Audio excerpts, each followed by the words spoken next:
Definitely. And so I'm sure there's a lot of people listening who are thinking to themselves about a professional athlete and are curious about what type of daily routine you will go through in a season. So if you could break that down for us real quick, I'd love to hear about that. So so the season is pretty short. So the season is just the summer. So really a majority of my year is preparing for that season. And like we've been talking about a lot in a lot of this, conversation is about preparation. And, I definitely take that very, very seriously. So what I actually do is I put together something that I started doing about a year ago, is just kind of tracking everything I do throughout a day, and having a certain amount of I have kind of like a checklist of what to do every day. So I read it in in an average notebook. I have like 4 notebooks of it now, but really like the way that it's kind of structured is with here. Hold on. The way that it's kind of structured is with, what week of the training cycle I'm in, and then, the day, the workout, what I did for training for lacrosse, what I did to compete that day, and what I did for my diet that day. So I kind of just developed like a tally system, and I'll get into each of them just to kind of elaborate a little bit. So for example, my goal is usually to live depending on, so I know this might be getting a little too crazy here, but it depends on how many weeks out I am of competition, right? So, right now I am like 25 weeks out of like competition. And right? you have that number in your head at all times, like, oh, I'm X number of weeks out from competition? Yeah, so I track back from like, okay, when am I competing? So for the next time that I'll be competing is training camp, which is, May 17th, whatever it is. Or we're actually not sure what it is, but it's around that time usually every year. So I basically tried to track back to when I started my new training regimen, which was, I guess it was like mid-September. Is kind of what I track back to. So, you take from then on and be like, and so I worked with my trainer at the same gym that I explained earlier that I've been working with for years, Acceleration. And, I went in and we basically literally took out a calendar and tracked back. Okay, how many weeks do we have? So what we ended up splitting it up into were 12-week segments. And in each of those 12-week segments were 4 3-week segments. So in each of those 3-week segments, I will do, a workout. So an upper body and a lower body, for, this 3-week segment. This 3-week segment, I'll do like upper body A, upper body B, lower body. And then, for this next 3-week segment, I'll do upper body, lower body, like that. Right. So that would be a 3-week chunk. Now, a 12. Sorry, hold on. So the 12-week chunk is split up into 4 3-week segments, like I said. And I'll have 3 weeks of certain workouts, 3 weeks of certain workouts, 3 weeks of certain workouts, and 3 weeks of certain workouts. So, I plan all the way from, okay, the day that we're going to be competing, how do I want to train for the next, like I said, 36 weeks, 24 weeks at a time. And then I'll be able to kind of segment what the lifts are. So, early on, certainly, the most basic way to think about it is like doing a lot more volume, high rep, with lower weight kind of early. And then as you start to get closer to playing, you want to work towards more explosive power movements. So, that's kind of the strength and conditioning side of it. And, like I said, so I'll try to get at least 5 lifts in a week. And that's split between like I said, some blocks it's upper, lower, upper, lower, upper. And other ones it's upper, upper, lower, upper, upper, lower, something like that. Which are segmented into like chest and back, arms, legs, chest and back, arms, legs. So those will be like 6-day weeks. So then from there, I have my workouts for lifting, and then I also have like lacrosse. All right, what am I doing for lacrosse? Right now we're so far out that I'm not doing all too much. The reason being is, bringing back to 10th grade, is if I'm shooting for a straight 24 weeks, my back is not going to be able to handle it. Right. So right now it's much more in the development of my foundation of strength and training and stuff like that. So, right now I'm playing wall ball.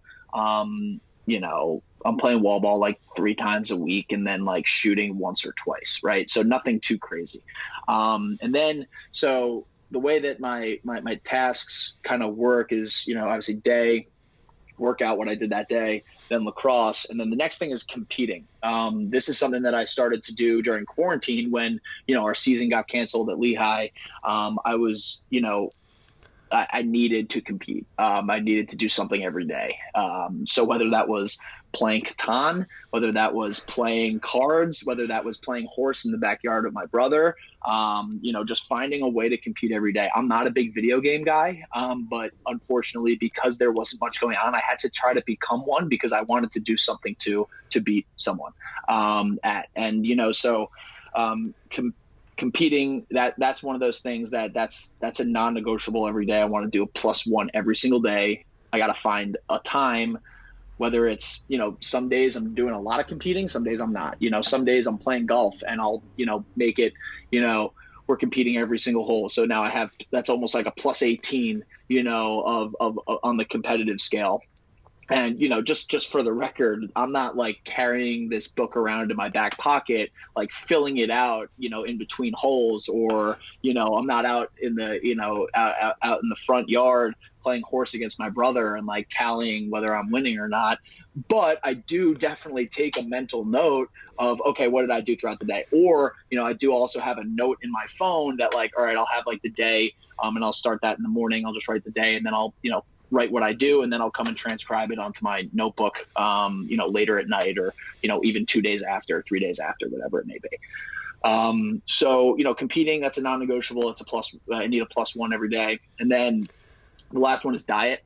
That's obviously, huge for an athlete, for anyone really. And the way I've been able to try to measure that is, all right, this 12-week segment, I have my weight, what I'm at now. I have my goal weight of what I want to be at the end of this 12-week segment. I use an app called Lose It, which is pretty easy to, basically plug in what you eat throughout a day. And each day it gives you a calorie amount that you want to hit. And either I get a +1 or a -1 on my diet every day. Some weeks I'm really good. I do a thing. I don't know if you've seen my Instagram, but I do a thing called Fat Sunday, where I try to eat really well for 6 days out of the week. And then on Sunday, I just absolutely eat whatever I want. And it's like turned into like this event with my brothers, or, whoever I'm with, I'll just eat literally whatever I want. And that's just really to kind of give me something throughout the week to look forward to, that, okay, I'm being pretty disciplined in what I'm eating. And then, Sunday, just letting it go. So that's my kind of tally system. So I'll get a +1 or a -1 on my diet. Now, so to kind of take it a step further, these pluses and minuses, I get a score at the end of each week, right? So on my lacrosse, let's say, for right now, my lacrosse scores are around 0 to 5 because I'm, playing wall ball a couple days a week, whatever it is. And each one is a +1. Right. So then competing, like I can now like actually have a tangible number to how often that I was competing, and then I could beat it next week. Right. And then it's almost competing in itself, and then, diet, the same thing, just kind of keeping track of, oh, wow, this week I absolutely let it go. Or, this week I was really good. How can I get back to that? So this is, this is a format that I actually introduced to our Lehigh players as well.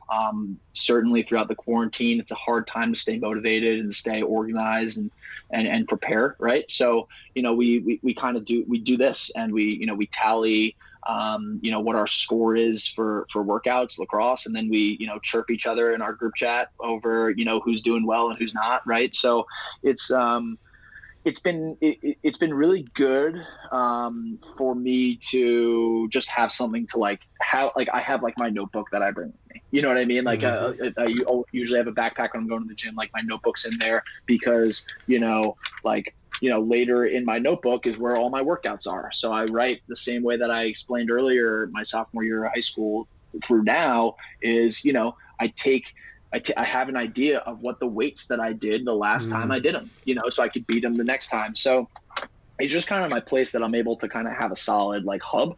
And then, from week to week, I'll like add something, like I'll do like read 30 minutes a day is like a +1. I'll do like take my multivitamin because I'm bad at being consistent with that. So I'll like make that a +1. And then I can, kind of have the uniform of workouts, lacrosse, competing diet with, the other guys that I'm competing with on my Lehigh team.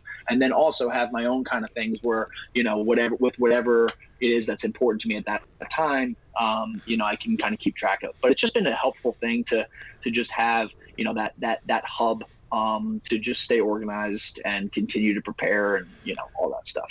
I have so many follow-up questions, man. This is like cool. Right up my wheelhouse right here. So with the competing, first thing, is it a +1, 0, or -1? How do you do the competing tally? If I'm in a competitive arena, that's +1. I could lose, I could win, it doesn't matter. It's +1 for each activity. So you could have 18 holes, let's say, or gotcha. Yeah, and if you're doing it like that, usually what I'll try to do is like, golf will be a +1. Catan will be a +1, even if we play 3 or 4 games. Horse will be a +1, even if we play 4 or 5 games, or we play one-on-one basketball, or, I go shoot on a goalie. Like earlier this morning, I went and, did my upper body workout, and then I shot on a local goalie over at Power 10. And I made a little game in that while we were shooting. Okay, like, hey, best of 10 here, best of 10 here, best of 10 here. And then at least, basically the whole point is I want to train my competitive muscle. And this is just like everything else, in my opinion, of as you're preparing your body, you have to also prepare your ability to have some poise in competitive moments. And people constantly talk about, whether it's people use the term like ice in their veins. People use, Tom Brady at the end of a game, how poised he is. And I think that just like everything else, that's preparation. That's the amount of time that you've competed, because the more you do something, the more comfortable and confident you get in it. So why should that be different for a competitive moment? So if I want to be prepared for those competitive moments, and if I want to consistently, and if I want to know in that competitive moment that if I have the ball in my stick, like I'm good because I've done this before, and I've done it. Actually, I know the actual amount that I've done it in the last 15 weeks, right? So, like, it's just created for me a comfortability in those competitive moments, to be able to act in the best interest of our team in a poised way. And if you're just kind of jumping into a competitive moment, you've never kind of been there, like, and you mess up, it can be devastating. If you don't, you can do the right thing, right? So, people always draw the comparison about Michael Jordan, about how, he has so many late game heroics, when he also has a lot of late game, and he misses those, misses shots, or, it doesn't go his way. And but for me, it's all about that comfortability in that moment. And the only way you get comfortable is through that preparation. So if I'm mindful of that, I can continue to train it. Makes sense. And so where did you come up with the system? Where did this come from? Did you pull parts? Did you create this yourself? I mean, it seems pretty incredible to me. Yeah, so I actually, I think it was like on Twitter, somebody tweeted, I saw like a picture of like this chart, and it was like, Monday, Tuesday, Wednesday, Thursday, Friday, Saturday, very similar to the way that I charted it, with, different things. So it was actually, I think it was like a chore list. For like kids. I don't know why it was popped up on my Twitter, but it was like, take out the garbage, like whatever, take out the dog, whatever it was. And I saw like little like +1s in people's names in the family. And I was like, oh, that's pretty cool. What if I like did that for like training? So my first version of it, I actually have it in one of these notebooks, because it was like the first time was about like 8 months ago, maybe 9 months ago. Very nice. Yeah, the first one that I had was just check marks. So, it was like workout, and then it was like I wanted to have like the superfood greens I wanted to have a multivitamin. I wanted to have a protein shake, and I wanted to have a salad every day. Right. So like I just had checks and X's. Wow. And then as it continued to develop, this is week 1, 2, 3, 4, 5, 6, 7, 8, 9. Week 10 was the first time I started with like trying to put a number system to it, because I was like, there's a pretty interesting. I read or listened to a podcast about Vanderbilt baseball, a study something that they do as coaches, which I absolutely fell in love with and try to incorporate in kind of everything that I do, coaching and doing this. Is they have a point system in practice, and they basically measure very, very minuscule plays, and so like. I don't know exactly what it is for baseball or what it is at that caliber of baseball, but the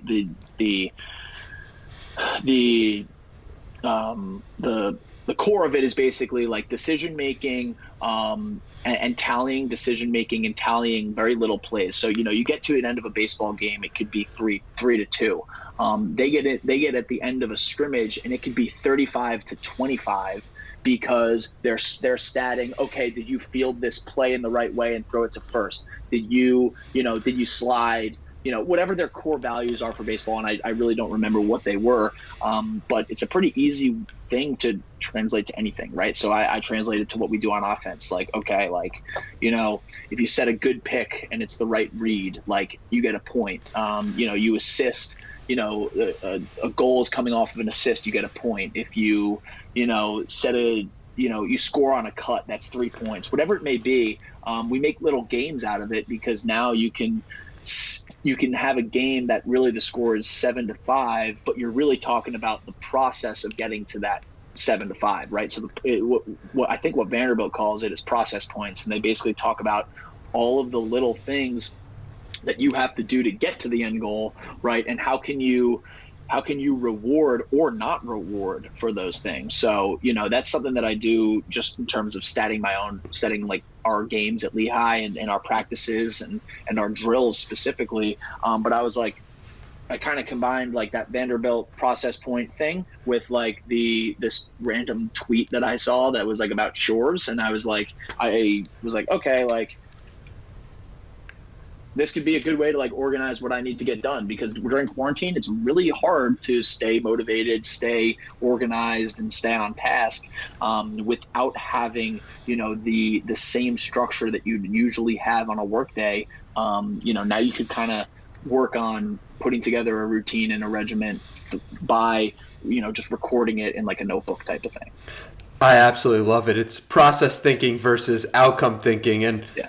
one thing that I love about what you do is it reminds me of something that Jim Collins does. He's an author, and what he does every day is he ranks his day from +2 to -2. A +2 is an incredible day. Amazing things happen. -2 is an awful day. And he adds that to his tally, and it might make sense for you too as well. I mean, Yeah, that's really cool.